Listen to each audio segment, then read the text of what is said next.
So, welcome, and this is my introduction. I'm Aswani Yadav and MTech from IIT Shipur, Renewable Energy and BTech in Mechanical Engineering. Okay, today हम लोग आज आगे पढ़ेंगे। हम लोग Gauss law पढ़ रहे थे, गॉस लॉ में रिकॉल करते थे हम लोगों ने गॉस लॉ पढ़ लिया था। हम लोग गॉस लॉ पे बहुत सारा क्वेश्चन ही बना है इरडोब और पीएम शर्मा का। गॉस लॉ हमारे लिए बहुत इंपॉर्टेंट था क्योंकि ये यदि आपको चार्ज डिस्ट्रीब्यूशन नहीं पता है फिर भी इसके कारण आप इलेक्ट्रिक फील्ड आप निकाल सकते हैं। यह इलेक्ट्रिक फील्ड दिया है और ये कैसे डिस्ट्रीब्यूट है, चार्ज डिस्ट्रीब्यूट कैसे है, इसका हम फाइंड आउट कर सकते हैं गॉस लॉ से। बहुत ही पावरफुल टूल्स है। इलेक्ट्रोस्टैट में इसके कारण हम इलेक्ट्रिक फील्ड निकाल सकते हैं, चार्ज डिस्ट्रीब्यूशन का नेचर निकाल सकते हैं, और ये सब हम पढ़ चुके हैं।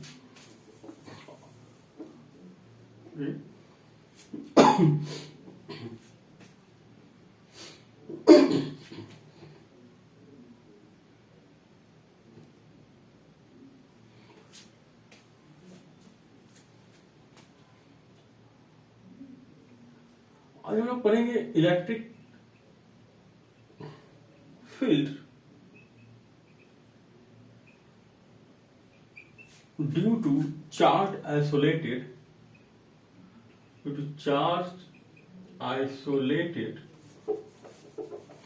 Conducting plate.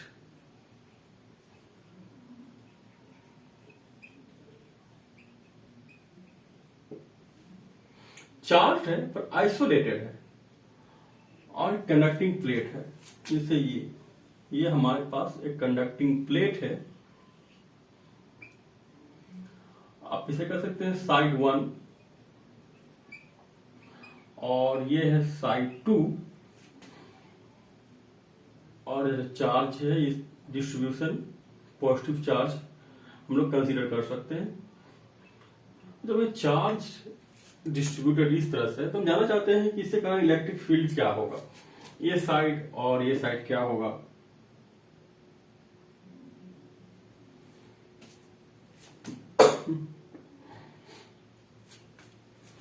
हम कंसीडर करते हैं, इस पॉइंट को हम P मान लेते हैं और इस पॉइंट को Q मान लेते हैं।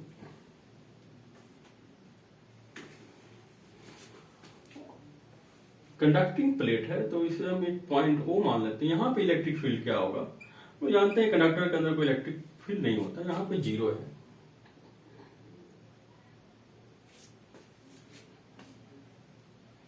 जब हम Q पॉइंट लेते हैं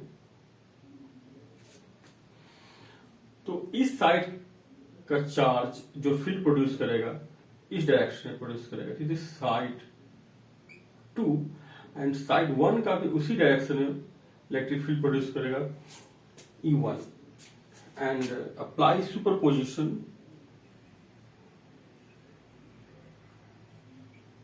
लॉ।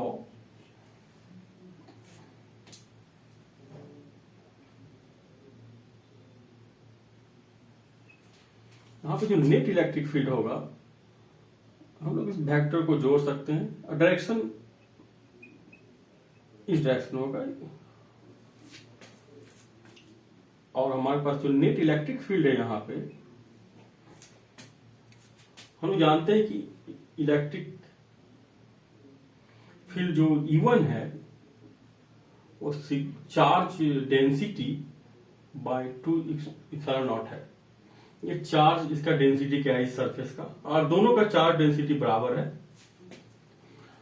क्योंकि जब हम चार्ज डिस्ट्रीब्यूट करते हैं तो ये इक्वली डिस्ट्रीब्यूट होगा, तभी तो यहाँ पे इलेक्ट्रिक फील्ड 0 करेगा। तो यहाँ भी चार्ज डिस्ट्रीब्यूशन और यहाँ भी इसका भी चार्ज डिस्ट्रीब्यूशन सेम है। इसी चार्ज पर unit area surface charge density तो लोग ऐड कर देंगे charge density 2 epsilon not plus charge density 2 epsilon not जो सिग्मा बाय एप्सिलॉन नॉट के बराबर है। तो यहाँ पे इलेक्ट्रिक फील्ड ये होगा। सिमिलरली इधर भी इलेक्ट्रिक फील्ड जो होगा इस डायरेक्शन में होगा और यहां भी उतना ही होगा, सिग्मा बाय इप्सिलॉन नॉट।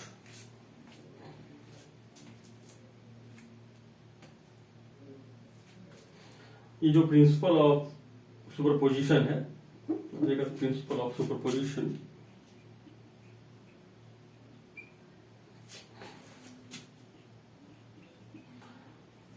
तो जब हम किसी भी आइसोलेटेड चार्ज कंडक्टिंग प्लेट को हम कंसीडर करेंगे और उसके दोनों साइड, इस साइड इसके परपेंडिकुलर सरफेस के जब हम परपेंडिकुलर जाते हैं और इलेक्ट्रिक फील्ड निकालना चाहेंगे, वो यूनिफॉर्म है। इसके देख सकते हैं ये यूनिफॉर्म है,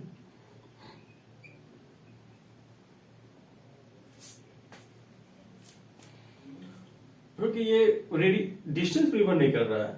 आप इस पॉइंट लें या कंसीडर करें, सभी जगह बराबर है। जो यूनिफॉर्म मतलब होता है स्पेस कोऑर्डिनेट के साथ ये वैरी नहीं कर रहा है, ये कांस्टेंट है।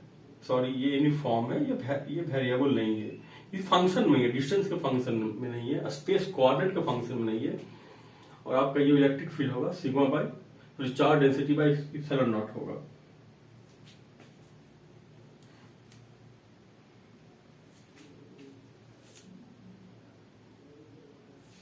ओके,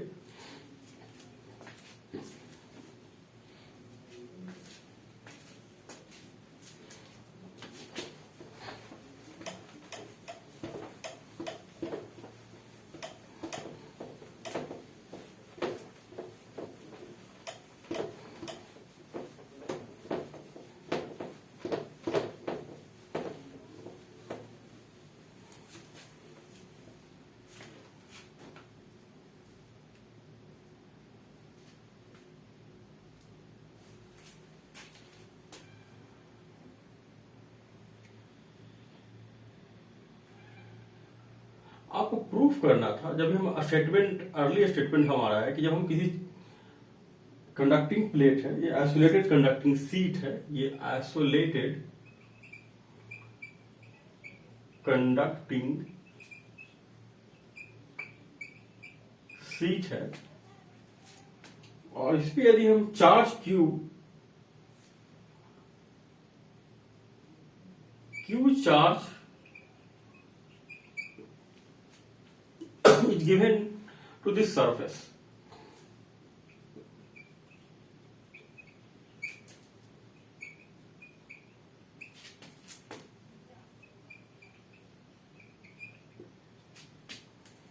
देन ये चार्ज इक्वली डिस्ट्रीब्यूट होगा, मतलब इस साइड भी इक्वल होगा और इस साइड भी इक्वल होगा।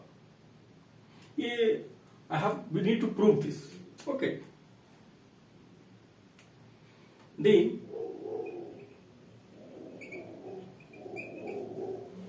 charge distributed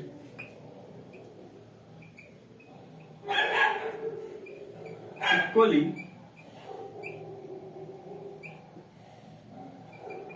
on its two surface.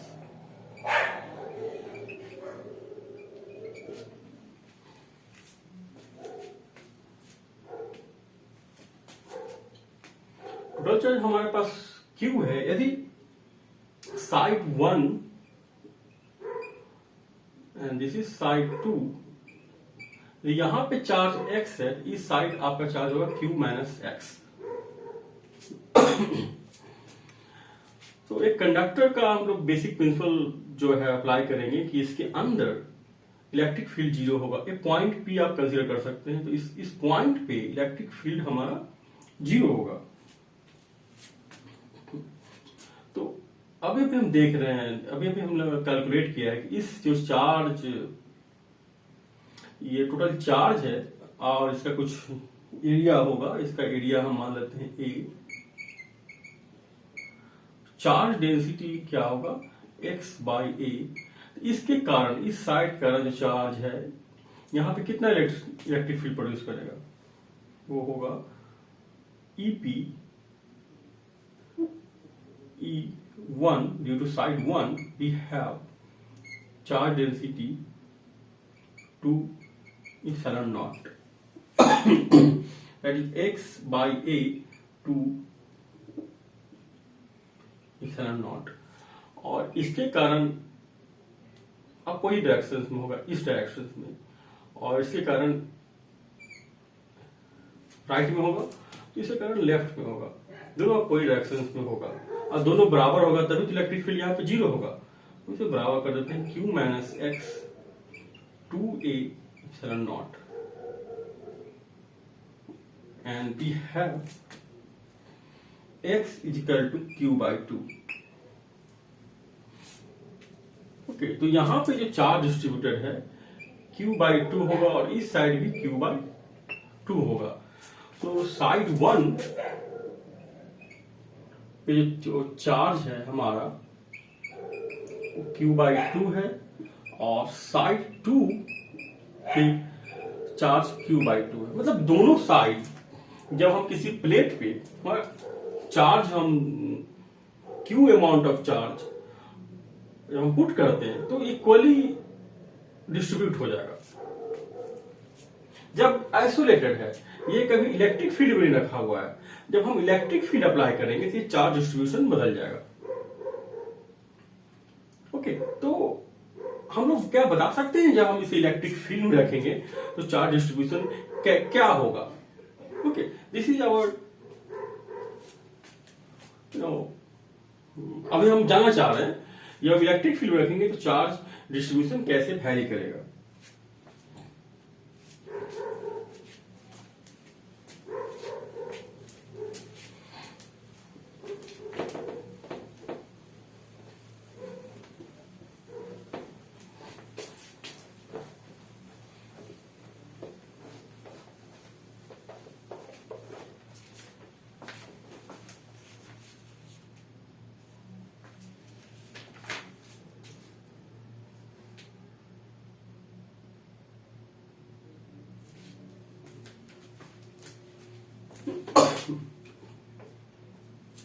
जब इसी प्लेट को when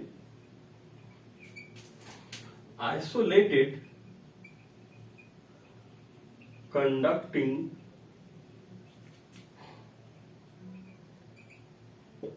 plate is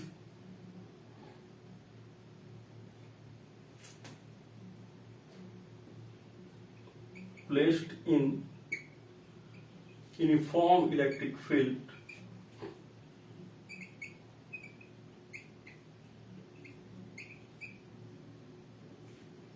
इस तरह से परपेंडिकुलर टू दिस,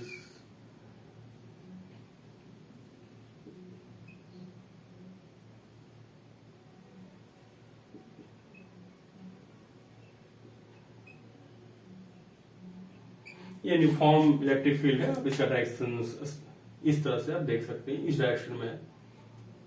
और यहाँ पे हमारा चार्ज डिस्ट्रीब्यूशन था Q/2 पहले इलेक्ट्रिक फील्ड जब नहीं था तो यहाँ पे Q/2 था।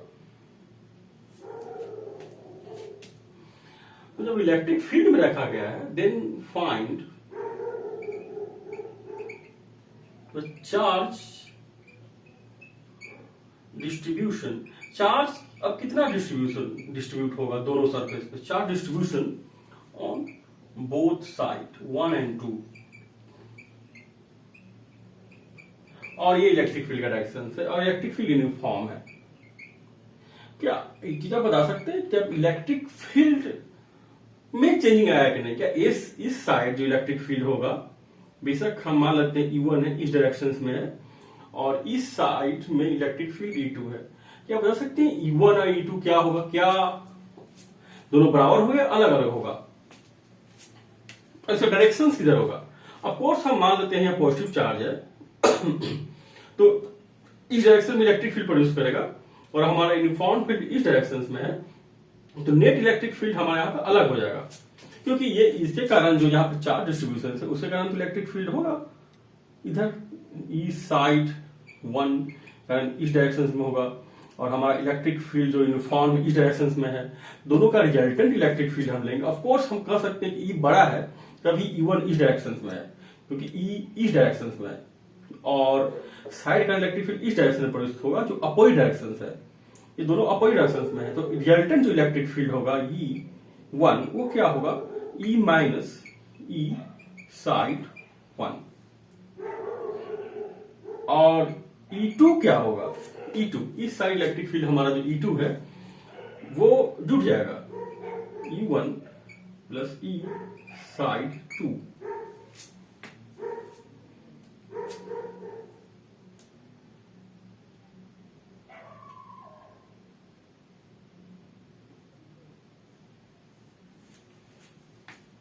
हम जानते हैं कि ई साइड 1 और ई साइड 2 दोनों इलेक्ट्रिक फील्ड सेम प्रोड्यूस करता है, क्योंकि इलेक्ट्रिक फील्ड का वैल्यू दोनों बराबर होता है। तो हमारा अभी इस पे देखेंगे कि ये क्या होगा और इसे फोर्स कितना लगेगा, इस कंडक्टर में फोर्स कितना लगेगा, हम लोग E1 और E2 के टर्म में देखेंगे। लेकिन सबसे पहले हमें जान लेते हैं कि इसका चार्ज डिस्ट्रीब्यूशन किस तरह से चेंज आएगा। उसी तरह से हमारा बेसिक जो प्रिंसिपल है कि एक पॉइंट लेते हैं, इसके अंदर EP वो 0 होगा क्योंकि ये कंडक्टर के अंदर है, because it is inside the conductor. और EP 0 का मतलब है यहां पे कितना इलेक्ट्रिक फील्ड है, तीन इलेक्ट्रिक फील्ड है।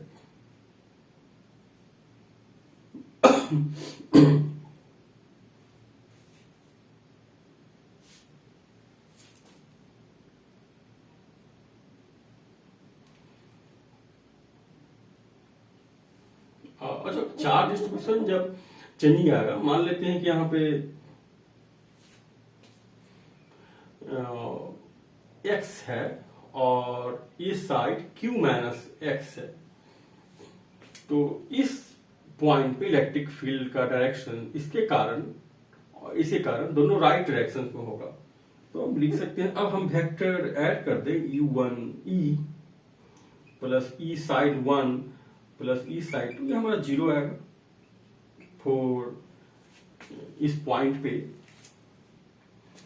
तो हमारा x बाई 2 इप्सिलॉन नॉट, इस चार्ज के कारण इलेक्ट्रिक फील्ड इस पॉइंट पे राइट डायरेक्शन में ये होगा, और ये हमारा E है, ये भी राइट डायरेक्शन में है, पर इसके कारण अपोजिट डायरेक्शन में होगा q minus x 2a epsilon not, ये तो 0 होगा।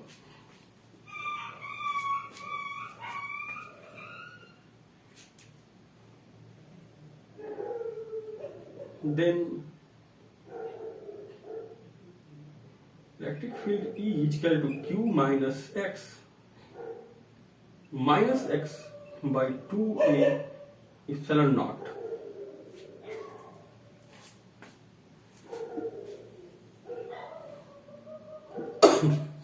Two E is equal to Q minus 2x by 2a epsilon naught. Q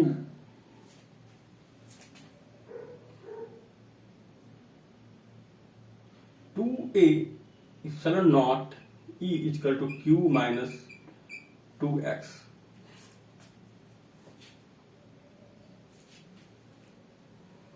Q minus 2a epsilon naught E is equal to 2x. This is Q. Now we have x is equal to Q by 2 minus epsilon naught E into A.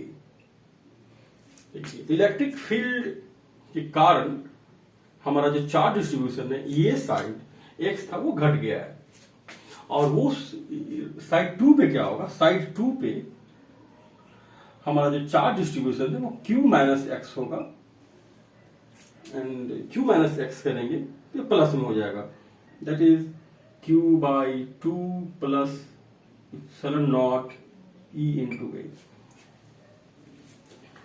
पहले Q by 2 दोनों side था, लेकिन जैसे ही uniform electric field में इस conductor को रखते हैं तो चार्ज डिस्ट्रीब्यूशन चेंजिंग आ जाएगा, और इस साइड 2 पे epsilon naught E by A amount of charge बढ़ जाएगा, और ये साइड पे उतना ही क्वांटिटी में, मतलब epsilon naught EA घट जाएगा। तो हम देख रहे हैं कि जब हम इलेक्ट्रिक फील्ड में रखते हैं, जैसा चार्ज डिस्ट्रीब्यूशन चेंजिंग आता है। ओके, ये बेसिक कंसेप्ट, आगे हम लोग देखेंगे कॉम्प्लेक्स सिचुएशन पे आएगा, पर बेसिक जो थ्योरी है उसे हम लोग को समझना होगा कि आखिर कंडक्टर को इलेक्ट्रिक फील्ड में रखते हैं तो चार्ज डिस्ट्रीब्यूशन कैसे चेंजिंग आता है। ओके,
सपोज कि ये साइड इलेक्ट्रिक फील्ड E1 है और ये साइड E2 है और ये लेयर इस डायरेक्शन में this will be E due to this charge, this layer and in this direction here charge is present, so it will produce the electric field in right directions and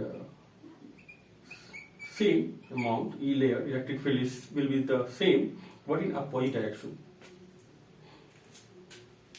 And E is the external field. This is external field.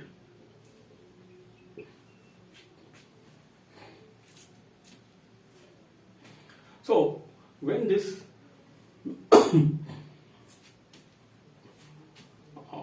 conducting plate is placed in external field, you see how the charge distribution is disturbed, and in this side it was less than earlier it was when without electric field it was Q by 2. When external electric field was applied, it had decreased by amount epsilon naught A and E. Okay, now we want to know force per unit area. Okay, this is I am interested to find out force per unit area. This is the situations actually, and you are given E1, E2 only. Okay, here it is given E1 and E2 only. You have to write this answer in terms of E1 and E2. Okay, आपको E1 और E2 का value दिया रहेगा तो आप external field find करना होगा. Okay, अब फोर्स भी फाइंड करना है. Okay, this is your conditions available to you and you have to find the interesting things. Okay, only you have given E1 and E2, we have positive charge distribution, of course, may be negative. We will see the situation when it is given a negative charge, then how the directions of this electric field is altered. Okay, it will definitely change. So this is your situation.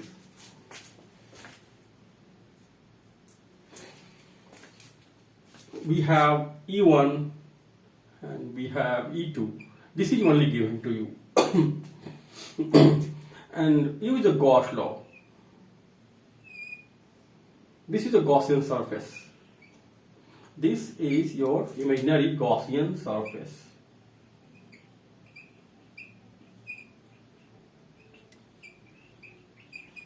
Okay, and this is the area. Electric field is in this direction. This is E layer. This is E layer due to this surface, and this is having area HA, and similarly identically, both are identical. So E layer will be in this direction, and this is the cross section area A. So using Gauss law,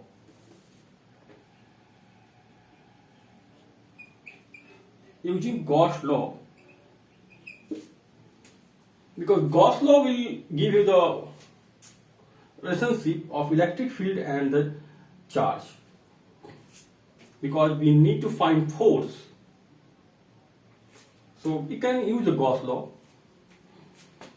and here E1 is in the direction, in right direction, and area vector is in opposite direction. So flux, but making an angle 180 degrees, the flux will be E1 area minus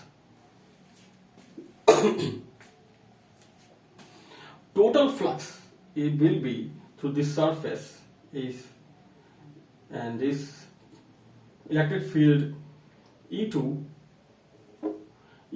and area vector points in same direction. So here we get positive charge, and this is nothing but, suppose it has charge Q, then we have Q by epsilon naught. This is the Gauss law, charge enclosed by epsilon naught. Now E2 minus E1, we have Q by A epsilon naught. And now we have one important quantity Q by A. We have, this is the charge density. Okay, now we have charge density in terms of E2 minus E1. Of course, E2 will be greater than E1 for the positive charge if you get over the surface is distributed. यदि positive charge है यहाँ पे तो E2 बड़ा होगा. आपको charge distribution निकल चुका है E2 और E1 के टर्म में. तो आपको E2 और E1 दिया हो तो आप चार्ज भी निकाल सकते हैं. ओके, E2 और E1 आपको क्वेश्चन में दिया रहेगा तो आप चार्ज निकाल सकते हैं. एरिया दिया रहेगा नहीं तो चार्ज डेंसिटी आपका ये है. ओके, तो आप फोर्स पर यूनिट एरिया भी निकाल सकते हैं क्योंकि आपका फोर्स बराबर क्या होगा, that is Q into external electric field. This is your expression. आपको ये इलेक्ट्रिक फील्ड दिया होता तो आसानी से निकाल सकते थे, लेकिन हमारा एक्सटर्नल इलेक्ट्रिक फील्ड की एक्सप्रेशन में हमको नहीं चाहिए. फोर्स पर यूनिट एरिया निकालना चाहते हैं तो this is charge epsilon not. तो हमें ये चाहिए F बाई A, लेकिन हमें इस टर्म में नहीं चाहिए. इस टर्म में दिया होता तो क्वेश्चन आसान हो जाता. क्वेश्चन में आपको E2 और E1 दिया रहेगा. ठीक है, आप E2 और E1 से E फाइंड कर सकते हैं तो आप E से निकाल सकते थे, लेकिन हमको इस यहां पे E2 और E1 के टर्म एक्सप्रेस करना है. ओके, तो Q बाई A क्या होगा, epsilon not E2 minus E1 by E. लेकिन E को भी हम लोगों को E2 और E1 के टर्म में लिखना पड़ेगा क्योंकि हमको E नहीं दिया हुआ है. E भी हम निकाल सकते हैं और हमको E1 और E2 में हमें निकालना है. ओके, तो हम थोड़ा सा और इसे एक्सपैंड करेंगे इस इक्वेशन को.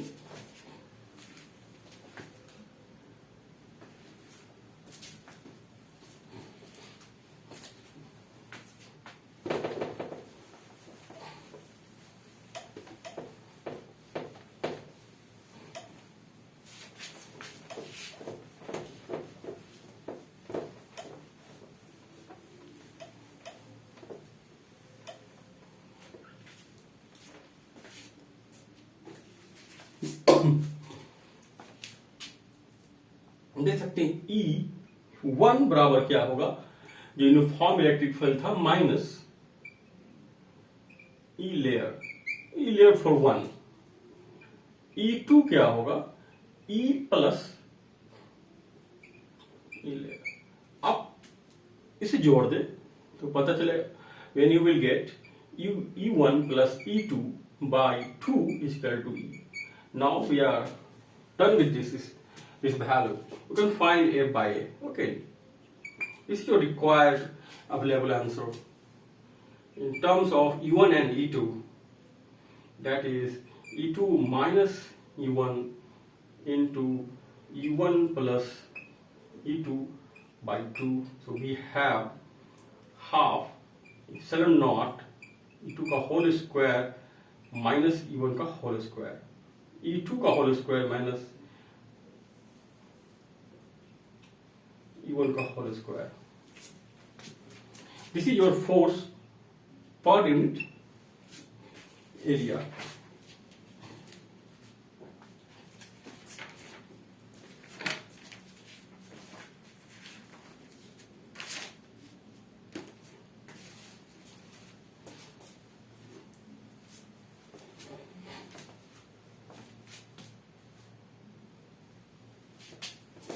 Okay, this is your expression for force per unit area on a conductor placed in uniform electric field.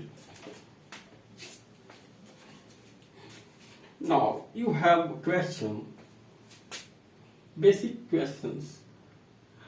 I will elaborate all this idea up to maximum level so that we will solve David Griffith where you can understand because we add this elementary idea and couple there to make you understand that how and why something is happening there. Okay, there is a lot more to go. So I'm just slowly and slowly making you better in this way, so that you can understand very easily what I want to explain there. I will explain because I have to explain something for which I am making your basic some building block.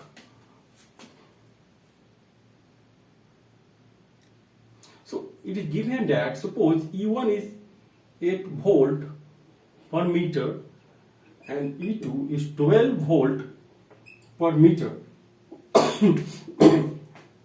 Then find is question of BM Sharma. Question of BM Sharma. I am solving BM Sharma now for 12th and standard student who will prepare for IT. So then find charge density on the plate. Very easy question. Charge density on plate.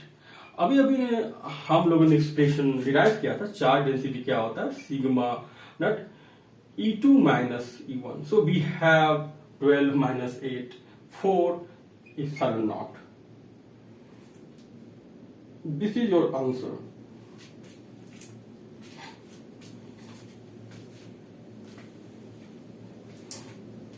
Okay, this is a very easy problem of BM Sharma. Okay, now one more easy problems. तो हम लोग पढ़े अभी इसी concept पे कुछ problems कर लेते ताकि जो पढ़े उसे हम सॉलिडिफाई कर सके अपने ब्रेन में. एक क्वेश्चन है ये आपका अनचार्ज कंडक्टिंग प्लेट है. ओके, ये अनचार्ज कंडक्टिंग प्लेट है.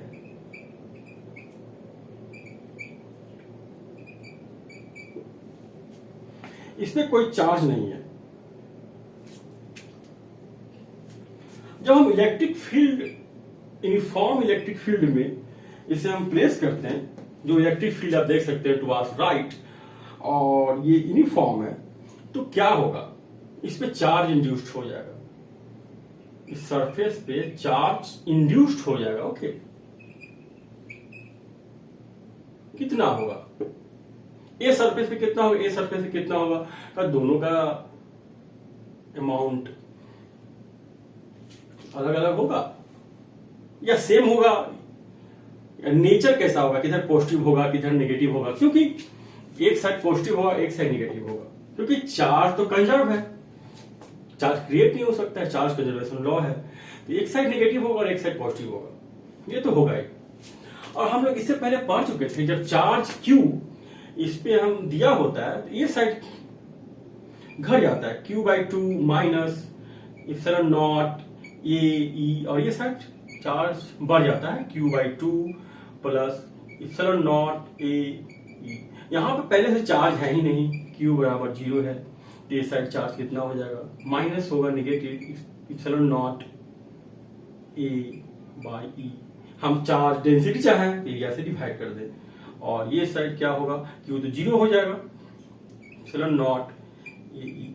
तो इस साइड 2 पे पॉजिटिव चार्ज इंड्यूस्ड होगा और साइड 2 पे नेगेटिव चार्ज डिस्ट्रीब्यूट होगा. तो कोई पूछेगा आपसे कि चार्ज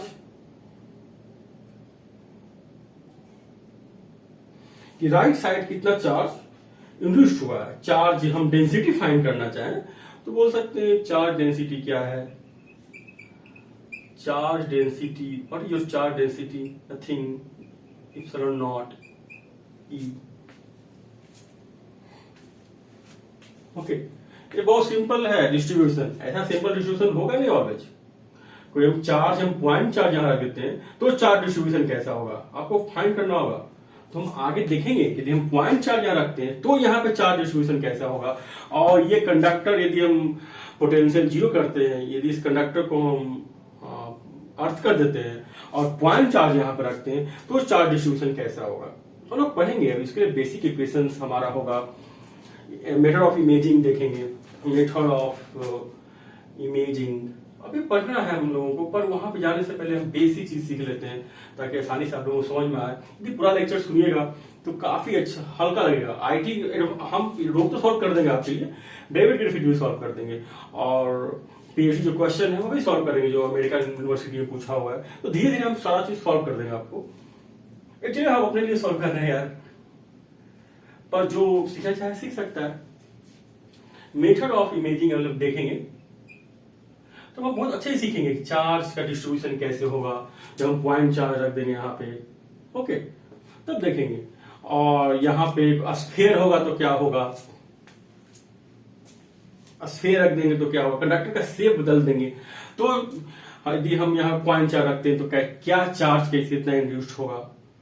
ओके, बहुत हम लोग डिटेल्स पढ़ेंगे। ओके, बेसिक पढ़ रहे हैं ना, देखें कि हाँ अच्छा electric field, uniform electric field रखें तो चार्ज डिस्ट्रीब्यूशन होता है, कितना होता है। बेसिक ये 12th के लिए हो गया। थोड़ा सा और पढ़ेंगे तो और हम अच्छा कंसेप्ट सीख सकते हैं। और लैप्लास जानना पड़ेगा आपको, कुछ इक्वेशंस है डिफरेंशियल्स वो जानना पड़ेगा।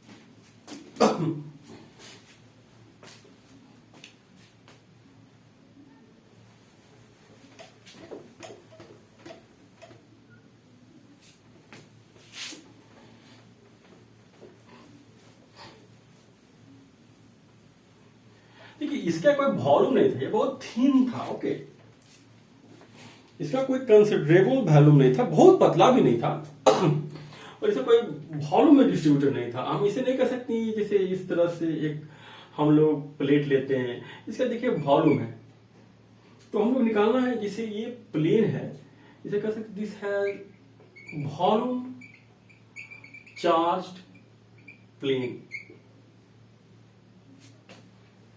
इसके वॉल्यूम मतलब इसके अंदर चार्ज डिस्ट्रीब्यूटेड है।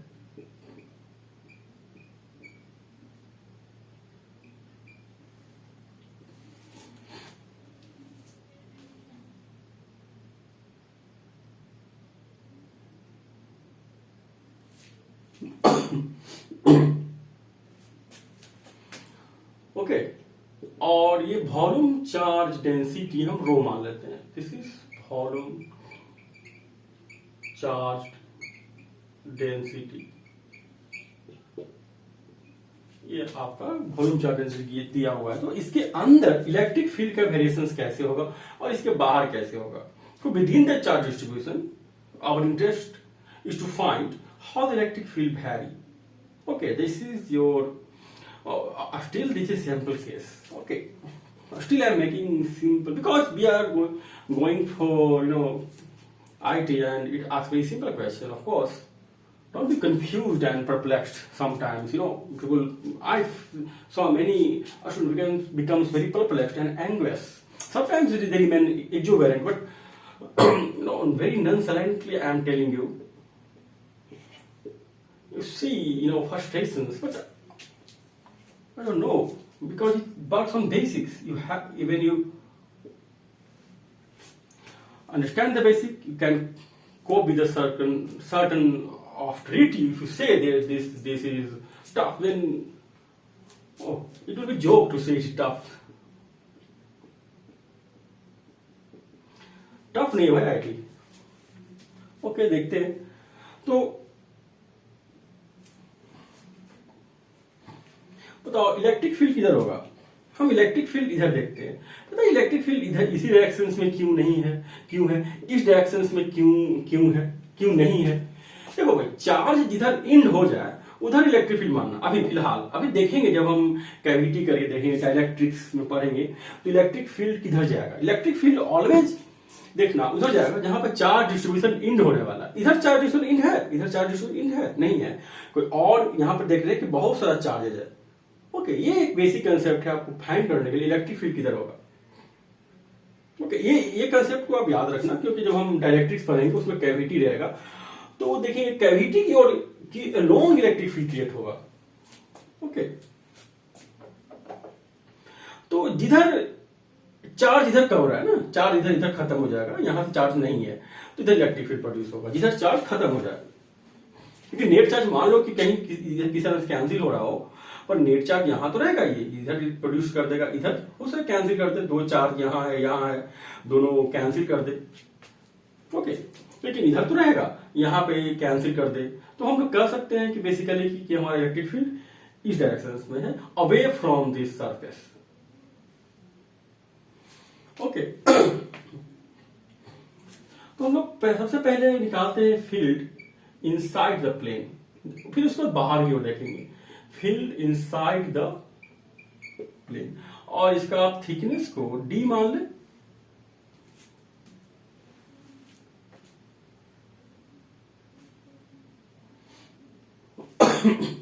और d के अंदर हम चाहते हैं इलेक्ट्रिक फील्ड निकालना। ओके, अब इसे हम थोड़ा रफ कर देते हैं ताकि हमारा पिक्चर क्लियर हो सके।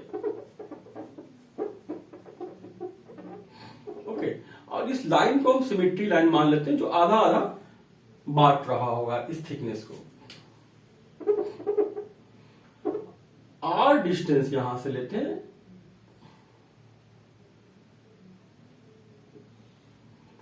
r डिस्टेंस यहां पे है, हम लोग एक गॉसियन सरफेस ड्रॉ करते हैं। ओके, इस तरह से सिलिंड्रिकल सर्कुलर सिलेंडर, इस तरह से इधर सर्कल पार्ट है। ओके, ये डिस्टेंस यहां से r है, इस तरह से हम सिलेंडर ले सकते हैं। This is cylinder part, circular cross section है, इसका एरिया हम यहां पे s लेते हैं, this is your cross section area.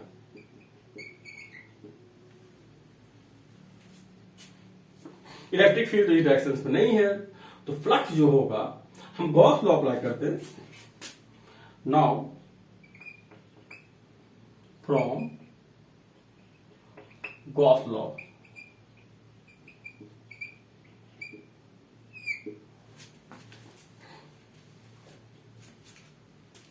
आप इस लेफ्ट साइड और राइट साइड जो सरफेस है, वो इधर भी एरिया आप देख सकते हैं, इस डायरेक्शंस में इलेक्ट्रिक फील्ड इस डायरेक्शंस में, और एरिया इधर से आप देखते हैं, एरिया आप इधर दिखेगा, यहां से आ जाते हैं इलेक्ट्रिक फील्ड की ओर, तो एरिया आपको इधर दिखेगा, और दोनों सेम डायरेक्शंस में। नहीं, जब हम फ्लक्स निकालेंगे तो पॉजिटिव रहेगा, तो हम लिख सकते हैं फ्लक्स जो क्लोज सरफेस एरिया, ये जो हम लोग देख रहे हैं, ई डी एफ वेक्टर, जो हम लोगों को मिलेगा 2EF। ये क्या होगा, चार्ज इनक्लोज्ड, जो गॉसियन सरफेस है ना, इस पे कितना चार्ज इनक्लोज्ड है, बाय इप्सिलॉन नॉट, और ये charge epsilon not, charge enclosed क्या होगा, ये होगा जो हमारा वॉल्यूम डेंसिटी है, और वॉल्यूम से हम मल्टीप्लाई कर देंगे by epsilon naught, this is your volume, इसका वॉल्यूम, सिलेंडर का वॉल्यूम कितना है, दिस इज वॉल्यूम, और ये क्या होगा,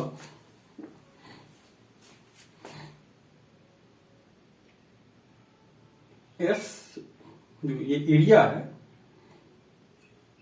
2R, चार्ज इनक्लोज है, this is R and this is R, इसका लेंथ 2R हो जाएगा, 2R into density by epsilon naught, और हमारा है 2EF, S cancel out, 2 is cancel out, then electric field जो हमारा आगे वो density R by epsilon naught है, जो R से, R पे क्या होगा, देखो फिर R पे इलेक्ट्रिक फील्ड क्या है, 0 है, क्योंकि हम लोग पहले ही बोल रहे थे कि इधर का चार्ज इधर को कैंसिल कर देगा, इस साइड का चार्ज और ये साइड का चार्ज यहाँ पे इलेक्ट्रिक फील्ड कैंसिल करेगा। ओके, तो इसी तरह से हम फाइंड कर सकते हैं, आइडिया हमारे पास आया कि नहीं, जहां चार्ज इंड हो रहा है, इस पॉइंट को हम यूज करेंगे कंसेप्ट में ना, कि चार्ज कहां पे इंड हो रहा हो, कैविटी हो तो कैविटी की ओर होगा, देखेंगे हम उस कंसेप्ट को अप्लाई भी करेंगे। तो इलेक्ट्रिक फील्ड का डायरेक्शन इधर है और इधर है, तो चार्ज जब हम R बराबर 0, इस पॉइंट पे क्या है, R बराबर 0 है, जहां पे हम एक्सिस लिए हैं वहां पे इलेक्ट्रिक फील्ड 0 होगा, इसी कंसेप्ट से, क्योंकि हम लोग सिमेट्री लेंगे तो वहां पे इलेक्ट्रिक फील्ड कैंसिल हो जाएगा। तो उसके अंदर जो इलेक्ट्रिक फील्ड है, देखिए आप आर के प्रोपोर्शनली बढ़ेगा, यहां से आर के प्रोपोर्शनली बढ़ेगा, पर and R is less than d by two, क्योंकि ये थिकनेस पूरा को हम डी माने तो ये आधा होगा डी बाई टू। और हम इसके बाहर जाना चाहते हैं, इसके बाहर इलेक्ट्रिक फील्ड क्या होगा। ओके,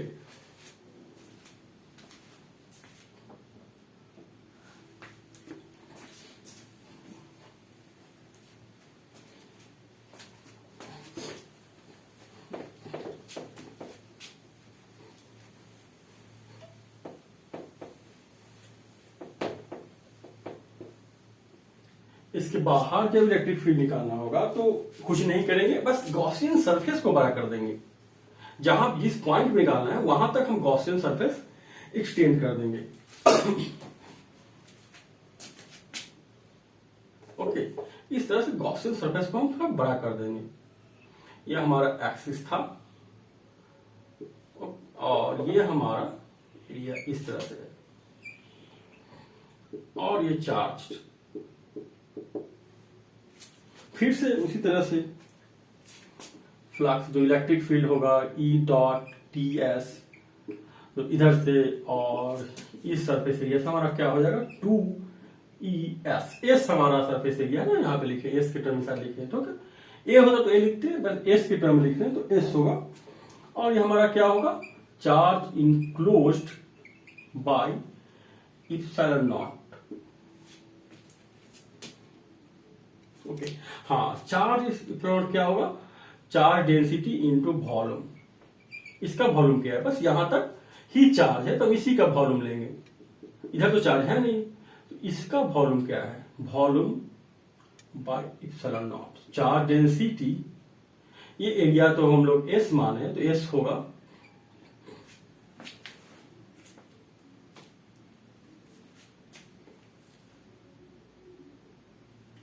एस है, ये एरिया पूरा एस है हमारा, और डी थिकनेस और इप्सिलॉन नॉट पूरा डी है ना, ये डी है, तो हमारा 2ES ये हमारा आ गया।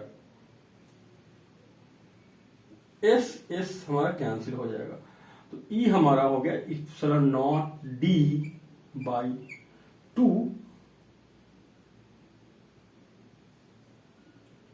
इप्सिलॉन नॉट, यानी density by epsilon naught d by 2।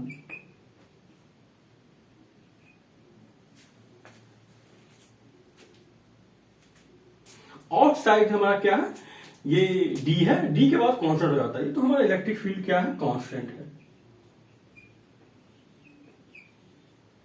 Okay, और जो आर है हमारा डिस्टेंस सेंट्रल लाइन से होगा, ये डिस्टेंस यहां तक आर जो है डिस्टेंस हम कंसीडर करते हैं कहीं भी, ये आर कुछ भी हो सकता है।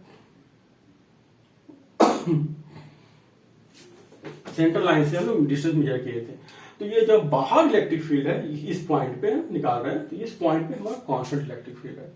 तो लोग देख लिए कि जब ये प्लेट है और इसके अंदर चार्ज डिस्ट्रीब्यूटर था, और चार्ज डिस्ट्रीब्यूटर यूनिफॉर्मली था ना, यूनिफॉर्म था, तो हम लोग कैसे इलेक्ट्रिक फील्ड निकाल रहे हैं। इससे पहले हम देखे थे थिकनेस कंसीडर नहीं किए थे, इसका थिकनेस क्या था। अभी हम इसको वॉल्यूम में देख रहे हैं, इसके अंदर जब चार्ज डिस्ट्रीब्यूटर है तो इलेक्ट्रिक फील्ड क्या होगा। This was your question.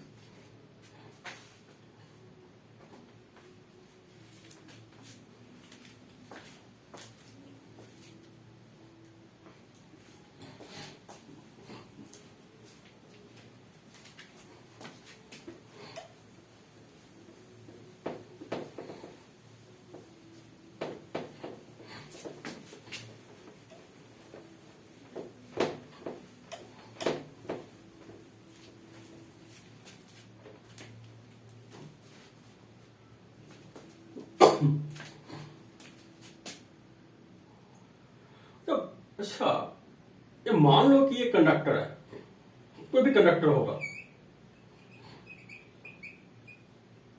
यदि पॉजिटिव चार्ज रखा हुआ है तो क्या एक दूसरे पे फोर्स नहीं लगता होगा। ऐसा नहीं लगता होगा कि ये बाहर फेंका जाए, आधा तक कट जाए, आधा आधा हाफ में हो जाए या हाफ में ये कट हो जाए, क्योंकि एक दूसरे पे तो पॉजिटिव पॉजिटिव चार्ज रिपेल करता होगा। क्या फोर्स हम लोग निकाल सकते हैं, बता सकते हैं कितना फोर्स लगेगा यदि आपका ये चार्ज डिस्ट्रीब्यूशन दिया हुआ है। ये चार्ज डिस्ट्रीब्यूशन आपका दिया हुआ है, मान लेते सिग्मा दिया हुआ है, अब सिग्मा मान सकते हैं, तो क्या आप फोर्स निकाल सकते हैं, फोर्स पर यूनिट एरिया।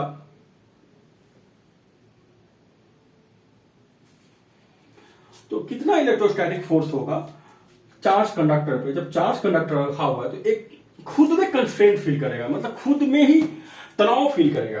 आप बता सकते हैं कि वो फोर्स पर यूनिट एरिया यदि हम कैलकुलेट करना चाहें तो फोर्स पर यूनिट एरिया क्या होगा। यदि हम फोर्स पर यूनिट एरिया को प्रेशर करते हैं तो हम लोग ये कह सकते हैं कि जब भी किसी ऑब्जेक्ट पे चार्ज दिया हुआ एक कंडक्टर है तो उस पर खुद से ही अपने आप पे फोर्स लगाएगा। ये फोर्स कितना होगा हम लोग को बताना पड़ेगा। हम लोग जानना चाहते हैं कि आखिर फोर्स है कितना।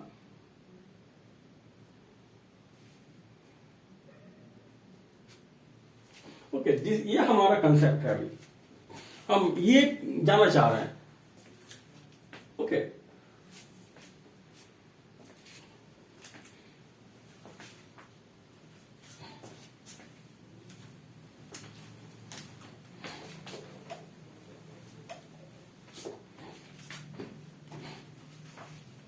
मतलब हम लोग जानना चाह रहे हैं कि force acting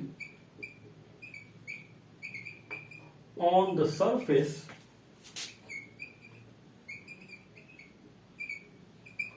of a charged conductor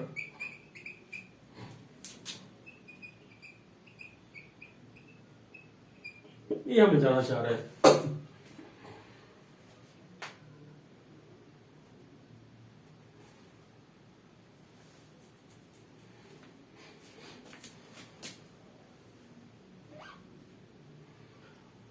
अब कंडक्टर है, ठीक है, ये कंडक्टर है, मान लीजिए कोई भी कंडक्टर है, कोई भी आर्बिट्रेरी शेप हम ले लेते हैं, ठीक है, ये कोई भी आर्बिट्रेरी शेप है।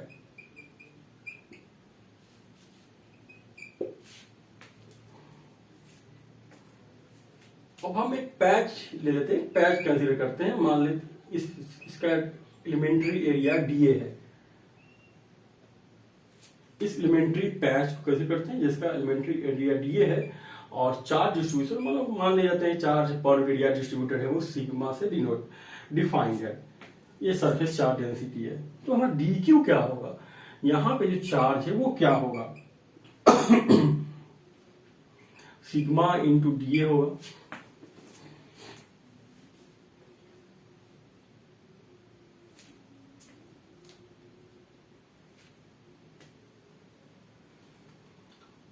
और यहां पे ऑफ कोर्स इसके अगल बगल चार्ज होगा जिसका भी डिस्ट्रीब्यूशन डिफाइंड है सिग्मा से। तो क्या होगा, क्या ये चार्ज यहां पे इलेक्ट्रिक फील्ड प्रोड्यूस करेगा, इसको फोर्स लगेगा।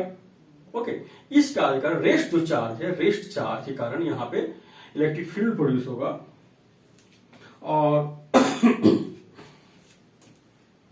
जो अदर चार्ज है, other charge accept D Q यहां पे कितना इलेक्ट्रिक फील्ड प्रोड्यूस करेगा, देखिए प्रोड्यूस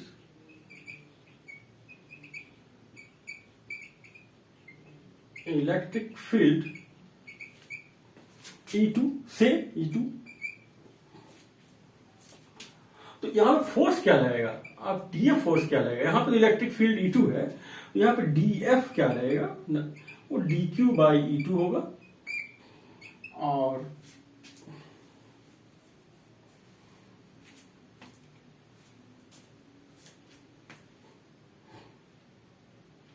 हम लोग जानते हैं कि इलेक्ट्रिक फील्ड किसी कंडक्टर के अंदर जीरो होता है।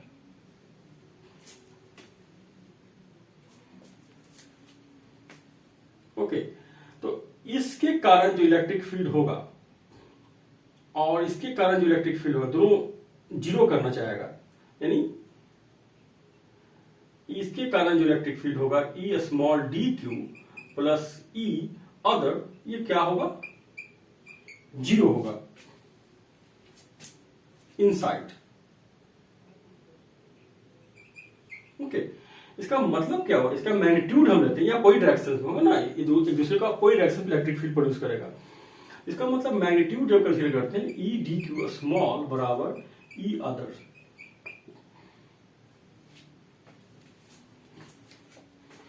ओके, जब हम बाहर कंसीडर करते हैं ई आउटसाइड, यदि हम आउटसाइड जब हम कंसीडर करेंगे आउटसाइड द कंडक्टर, ये दोनों ऐड हो जाएगा।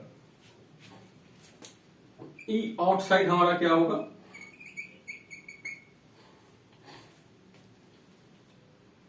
सिग्मा बाई इप्सिलॉन नॉट, और दोनों बराबर है तो ई डी क्यू और ई अदर हमारा आ जाएगा सिग्मा बाई 2 इप्सिलॉन नॉट।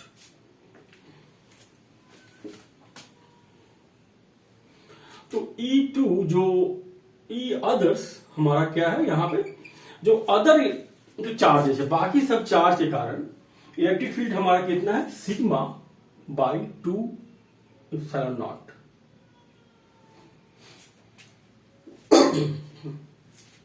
और हमारा फोर्स क्या होगा, DF, हमारा ई अदर्स जिसे हम E2 कह रहे थे। ओके, E2 ही ई अदर है, हम यहाँ पे ई अदर को E2 लिखे हैं, तो यहाँ पे हो जाएगा DQ into sigma by 2 epsilon naught, और DQ क्या होगा, sigma by DA into sigma by 2 epsilon not. तो हमें DF बाई DA हम लोगों को मिल चुका है sigma square by 2 epsilon not. Okay, देखिए ये कोई भी शेप का हो सकता है, तो हम टोटल फोर्स निकालना होगा ना, टोटल फोर्स यदि निकालना होगा DF, हम sigma square by 2 epsilon not DA, ये टोटल फोर्स निकालने के लिए हमें इसे इंटीग्रेट करना पड़ेगा। जब इसे इंटीग्रेट करेंगे तो हम लोग मिलेगा सिग्मा स्क्वायर 2, मतलब सिग्मा मतलब चार्ज डेंसिटी के सरफेस चार्ज डेंसिटी, और ये जो प्रोजेक्टेड एरिया है ये हम लोग लेंगे इंटीग्रेट करेंगे तो हमें मिलेगा प्रोजेक्टेड एरिया। इसका जो प्रोजेक्टेड एरिया होगा, जब देखेंगे प्रोजेक्टेड एरिया होता क्या है, तो ये जो फोर्स होगा हमारा, यदि आपको चार्ज डिस्ट्रीब्यूशन पता है तो आप आसानी से फोर्स निकाल सकते हैं, मतलब एक दूसरे पर कितना फोर्स लगाएगा।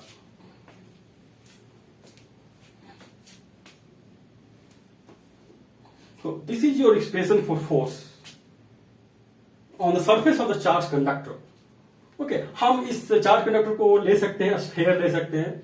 हम स्फेयर यदि मानते हैं तो हमारा फोर्स क्या होगा, हम इसे क्वांटिटेटिवली यदि फाइंड करना चाहें तो हम लोग फाइंड कर सकते हैं फोर्स का वैल्यू क्या होगा। यदि इस कंडक्टर को हम लोग एक शेप दे देते हैं और उस शेप को मानते हैं कि वो शेप हमारे पास है, स्फेरिकल कंडक्टर नाम दे देते हैं, ठीक है। पहले स्फेरिकल कंडक्टर के बारे में निकालना चाह रहे हैं।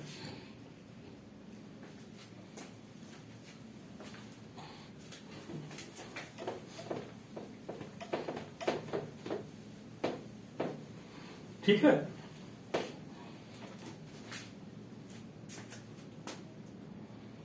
देखो ये स्फेरिकल कंडक्टर है। ओके, हम एक अच्छा शेप डिफाइन कर लेते हैं, वो है स्फेरिकल शेप। ओके, हाँ, इसके हम इलेक्ट्रिक, देखो ई नेट क्या हमारा पास था बाहर, charge density by epsilon not, ये किसी कंडक्टर के बाहर होता है चार्ज डेंसिटी पता हो तो आपका ई नेट इलेक्ट्रिक फील्ड यदि बाहर निकल जाएगा किसी कंडक्टर के बाहर, नेट इलेक्ट्रिक फील्ड यही होगा, है ना। और हमारा देखो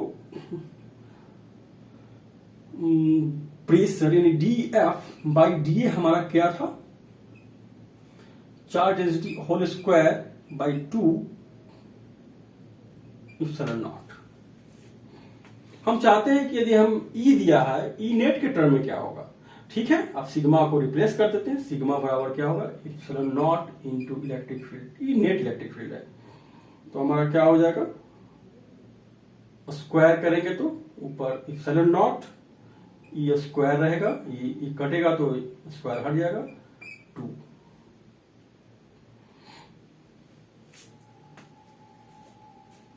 ये electric field, net electric field के टर्म में एक्सप्रेशन हमारा दिया हुआ है dF/dA। ओके, हम इस नेट इलेक्ट्रिक फील्ड में इस एक्सप्रेशन को लिख सकते हैं। ओके, अब हम बताना चाह रहे हैं कि अब हम निकालना चाहते हैं इस पे फोर्स क्या लगेगा। इस पे भी चार्ज डिस्ट्रीब्यूशन दिया होगा, डेंसिटी, तो हम लोग इस पे फोर्स कैसे फाइंड कर सकते हैं। बस इसी डिफरेंशियल इक्वेशन जो हमारे पास है उसका यूज करेंगे। इसका रेडियस हम लोगों को मानना पड़ेगा। रेडियस कितना दिया हुआ है, R। टोटल चार्ज इस पे Q डिस्ट्रीब्यूटेड है। Total charge Q is, charge इस पे जो दिया हुआ है वो Q है। हम लोग जानते हैं कि चार्ज यूनिफॉर्मली इस पे डिस्ट्रीब्यूट हो जाएगा। कंडक्टर का नेचर है, इस पे यूनिफॉर्मली चार्ज डिस्ट्रीब्यूट होगा क्योंकि ये यूनिफॉर्म शेप है। तो चार्ज डेंसिटी हम लोगों को निकालना पड़ेगा। चार्ज डेंसिटी क्या हो गया, Q by surface charge area 4πr² है। ओके, तो हम लोग फोर्स निकालना पड़ेगा ना। फोर्स हमारा क्या था, सिग्मा स्क्वायर बाई 2ε0। ये प्रोजेक्टेड एरिया, इस सरफेस, इसका हम जब एरिया प्रोजेक्ट करेंगे तो हम लोग क्या मिलेगा बताओ। एक स्फीयर है, तुम इसको टॉर्च, यहां पे लाइट जलाओ। यहां पे यदि हम लाइट ऑन करते हैं, प्रोजेक्शन का मतलब होता है देखना कि लाइट ऑन करेंगे तो हमें क्या मिलेगा, यहां पे एक सर्कल मिलेगा। यहां पे एक सर्कल मिलेगा। ओके, सर्कल जिसका रेडियस R होगा और इसका जो एरिया होगा वो होगा πr²। हम लोग इसे फिर πr² से गुणा कर देते हैं, ये हमारा फोर्स हो जाएगा। अब इंटीग्रेशन जो होगा, स्मॉल डीए देते हैं, उसे पूरा इंटीग्रेट करेंगे और उस तरह से निकाल सकते हैं। पर इंजीनियरिंग लगाओ भाई, थोड़ा दिमाग लगा दो, प्रोजेक्टेड वही एरिया, प्रोजेक्टेड एरिया ही हो जाएगा। देखो सिग्मा बराबर क्या है हमारा, ये है, तो हमारा हो जाएगा सिग्मा स्क्वायर 16 π² ε0 R4 πr²। हमारा क्या हो गया, Q² 32 πε0 R²। ये हमारा फोर्स है। ओके,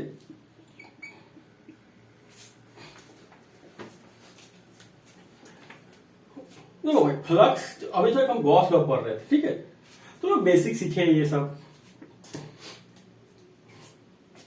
इसके बाद हम लोग सॉलिड एंगल निकालना चाहेंगे, क्योंकि सॉलिड एंगल की वजह से हम इलेक्ट्रिक फ्लक्स कैसे निकालेंगे, ये महत्वपूर्ण चीज है कि आप सॉलिड एंगल समझते हैं कि नहीं, क्योंकि सॉलिड एंगल का यूज जो होगा ना हर जगह होगा। तो सॉलिड एंगल नेक्स्ट क्लास में देखेंगे। And thank you for now.